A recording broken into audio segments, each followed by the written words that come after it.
নমস্কাৰ এই মুহূৰ্তত আহি পৰিছে কেইবাটাও গুৰুত্বপূৰ্ণ খবৰ আৰু এনে খবৰসমূহ নিতৌ পাবলৈ চেনেলটো ছাবস্ক্ৰাইব কৰি ভিডিঅ'টোত এটা লাইক কৰি দিবলৈ নাপাহৰিব। তেনে বলক দেৰি নকৰি খবৰকেইটা আৰম্ভ কৰোঁ। দৰ্শকসকল এই মুহূৰ্তত দিব লৈছোঁ প্ৰথমটো খবৰ। ভয়ংকৰ পৰিস্থিতি তদন্ত কৰিবলৈ যোৱা আৰক্ষীৰ ওপৰত জঁপিয়াই পৰিল দুৰ্বৃত্ত। ভাঙি পেলালে আৰক্ষীৰ বাহন, সাৰি নগল সাংবাদিকো। দিব লৈছে এটা ভয়ংকৰ খবৰ। পুনৰ ৰাজ্যত দুৰ্বৃত্তৰ দলবদ্ধ আক্ৰমণৰ সন্মুখীন হ'ল অসম আৰক্ষী। এটা গোচৰৰ তদন্তৰ বাবে যোৱা আৰক্ষী বাহিনীক দুৰ্বৃত্তই আক্ৰমণ কৰে।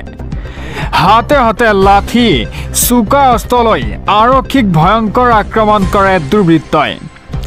এটা দুৰ্বৃত্তৰ দলবদ্ধ আক্ৰমণত গুৰুতৰভাৱে আহত হয় কেইবাজনো আৰক্ষী। হুজাই দীঘলবালিত নিশা এই ঘটনাক লৈ উত্তপ্ত পৰিস্থিতি। দুৰ্বৃত্তৰ দলটোৱে ভাঙি ক্ষতিগ্ৰস্ত কৰিলে আৰক্ষীৰ বাহন। এটা পৰিস্থিতি নিয়ন্ত্ৰণৰ বাবে দুৰ্বৃত্তৰ ওপৰত আৰক্ষীৰ লাঠি চালনা। ঘটনাৰ বাতৰি সংগ্ৰহ কৰিবলৈ যোৱা সাংবাদিকৰ বাহনতো আক্ৰমণ কৰে দুৰ্বৃত্তই। এটা পৰিস্থিতি নিয়ন্ত্ৰণৰ বাবে অৰ্ধ সামৰিক বাহিনী মোতায়েন কৰে। দিব লৈছোঁ পৰৱৰ্তী খবৰ। তীৰ্থ ভ্ৰমণৰ পৰা আহি থকাৰ বাটতে ৰৈ আছিল মৃত্যু। শেষ হৈ গ'ল 7টিকৈ শিশু আৰু 3গৰাকী মহিলাৰ জীৱন। পিকআপ ভান আৰু ট্ৰাকৰ মুখামুখি সংঘৰ্ষৰ ফলত ভয়ংকৰ দুৰ্ঘটনা সংঘটিত হয়। দিব লৈছে এটা ব্ৰেকিং নিউজ। শিহৰণকাৰী পথ দুৰ্ঘটনাত একেলগে প্ৰাণ গ'ল 10গৰাকী। তীৰ্থ ভ্ৰমণৰ পৰা উভতি আহি থাকোঁতে এই ভয়ংকৰ দুৰ্ঘটনাত পতিত হয়। 7টি শিশু আৰু 3গৰাকী মহিলা শুকাব পথ দুৰ্ঘটনাটোত মৃত্যু হয়। এনে আহত 9জনক সংকটজনক অৱস্থাত ভৰ্তি কৰোৱা হৈছে হাস্পতালত। পুৱতি নিশা পিকআপ ভান আৰু ট্ৰাকৰ মুখামুখি সংঘৰ্ষৰ ফলত এই দুৰ্ঘটনা সংঘটিত হয়। এনে উত্তৰ প্ৰদেশৰ আটাৱা জিলাৰ পৰা তীৰ্থ ভ্ৰমণলৈ গৈছিল দলটোৱে। খাটুশ্যামজী মন্দিৰৰ পৰা উভতাৰ পথতে এই দুৰ্ঘটনাগ্ৰস্ত হয় তীৰ্থযাত্ৰীৰ বাহনখন। ৰাজস্থানৰ দৌচা জিলাৰ বাপিত সংঘটিত হৈছে এই ভয়ংকৰ দুৰ্ঘটনাটো। শিহৰণকাৰী পথ দুৰ্ঘটনাত একেলগেই প্ৰাণ গ'ল এতিয়া 10গৰাকীকৈ লোক। আৰু দিব লৈছোঁ পৰৱৰ্তী খবৰ। আন এখন জিলা পৰিষদ কংগ্ৰেছৰ দখলত। হাইলাকান্দিত জিলা পৰিষদৰ সভাপতি পদত কংগ্ৰেছ সমৰ্থিত নিৰ্দলীয় প্ৰাৰ্থী। টৰ্চত জিকি সভাপতি হ'ল ফাতেমা বেগম চৌধুৰী। দিব লৈছোঁ সবিশেষ। ৰাজ্যৰ আন এক জিলা পৰিষদ কংগ্ৰেছৰ দখলত। এইবাৰ হাইলাকান্দিৰ জিলা পৰিষদ গঠন কৰিলে কংগ্ৰেছে। জিলা পৰিষদৰ সভাপতি পদত কংগ্ৰেছৰ সমৰ্থিত নিৰ্দলীয় প্ৰাৰ্থী ফাতেমা বেগম চৌধুৰী। উপ সভাপতি পদত কংগ্ৰেছৰ প্ৰাৰ্থী জুহি আখতাৰ চৌধুৰী।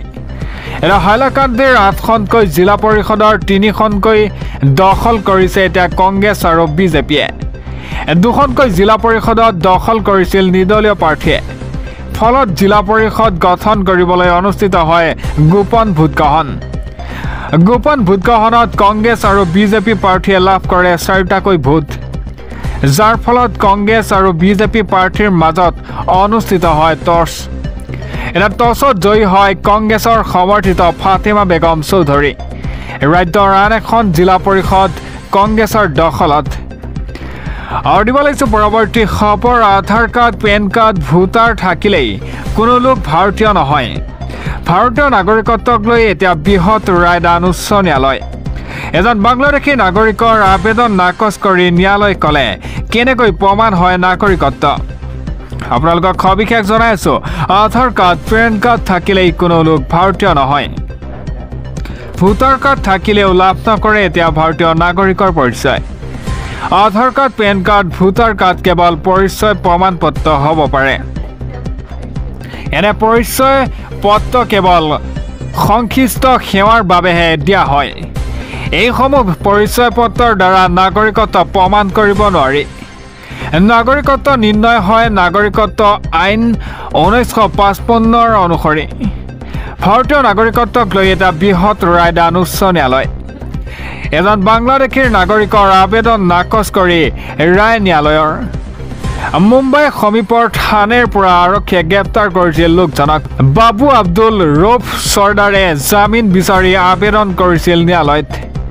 ভুৱা নথি পত্ৰৰে ভাৰতত বাহাৰ পতাৰ অভিযোগ এতিয়া চৰ্দাৰ বিৰুদ্ধে জালিয়াতিৰে নথি পত্ৰ প্ৰস্তুত কৰি 2013ৰ পৰা ভাৰতত আছিল চৰ্দাৰ এটা পৰিচয় পত্ৰসমূহ দেখুৱাই নিজকে ভাৰতীয় বুলি দাবী কৰিছিল লোকজনে জামিন নাকচ কৰি বোম্বে উচ্চ ন্যায়ালয়ে ক'লে কেনেকৈ প্ৰমাণ হয় নাগৰিকত্ব আধাৰ কাৰ্ড এতিয়া পেন কাৰ্ড থাকিলেই কোনো লোক ভাৰতীয় নাগৰিক নহয় বুলি ৰায়দান দিয়ে আদালতে দিবলৈছো পৰৱৰ্তী খবৰ NSAUIৰ ৰাজ্যিক সভাপতি কৌশিক কাশ্যপক আবদ্ধ কৰে আৰক্ষীয়ে আবদ্ধ কৰিলে ৰাজ্যিক সভাপতিগৰাকীক তেজপুৰ আৰক্ষীয়ে কলীয়া ভোমোৰাৰ সেতুৰ সমীপত আবদ্ধ কৰিলে কৌশিক কাশ্যপক আৰক্ষীয়ে আবদ্ধ কৰাৰ পিছতেই এতিয়া ৰাজপথত বহি প্ৰতিবাদ কৰে কংগ্ৰেছ আৰু NSAUIৰ নেতা কৰ্মী সদস্যসকলে NSAUIৰ ৰাজ্যিক সভাপতি কৌশিক কাশ্যপক আবদ্ধ কৰে আৰক্ষীয়ে আবদ্ধ কৰি ৰাখিলে এতিয়া ৰাজ্যিক সভাপতিগৰাকীক তেজপুৰ কলীয়া ভোমোৰা সেতুৰ সমীপত আবদ্ধ কৰে কৌশিক কাশ্যপক তেজপুৰ আৰক্ষীৰ বিৰুদ্ধে কোনো কাৰণ নোহোৱাকৈ আবদ্ধ কৰি ৰখাৰ অভিযোগ নৱনিযুক্ত সভাপতিগৰাকীৰ তেজপুৰস্থিত গৃহ অভিমুখে আহি থাকোঁতেই আবদ্ধ কৰে আৰক্ষীয়ে সভাপতিগৰাকীক আৰক্ষীয়ে আবদ্ধ কৰি ৰখাৰ পিছতেই প্ৰতিবাদ কৰে এটা ৰাজপথতেই বহি উত্তাল প্ৰতিবাদ কংগ্ৰেছ লগতে NSAUIৰ নেতা কৰ্মী সদস্যসকলে এটা প্ৰতিবাদৰ পিছতেই আৰক্ষীয়ে এৰি দিয়ে সভাপতিগৰাকীক এটা NSAUIৰ সভাপতি হিচাপে দায়িত্ব লাভ কৰাৰ পিছতেই ঘৰলৈ আহিছিল সভাপতিগৰাকী এটা ঘৰলৈ আহি থকাৰ পথতেই আৰক্ষীয়ে আবদ্ধ কৰিলে সভাপতিগৰাকীক দিবলৈছো পৰৱৰ্তী খবৰ জেব ভৰ্তি ধন লৈহে যাওক এতিয়া চৰকাৰী চিকিৎসালয়লৈ অত্যাধিক মাচুল সংগ্ৰহৰে এইবাৰ ৰোগীৰ ওপৰতো চৰকাৰৰ মাধমাৰ চিকিৎসালয়ত ভৰ্তি মাচুলৰ পৰা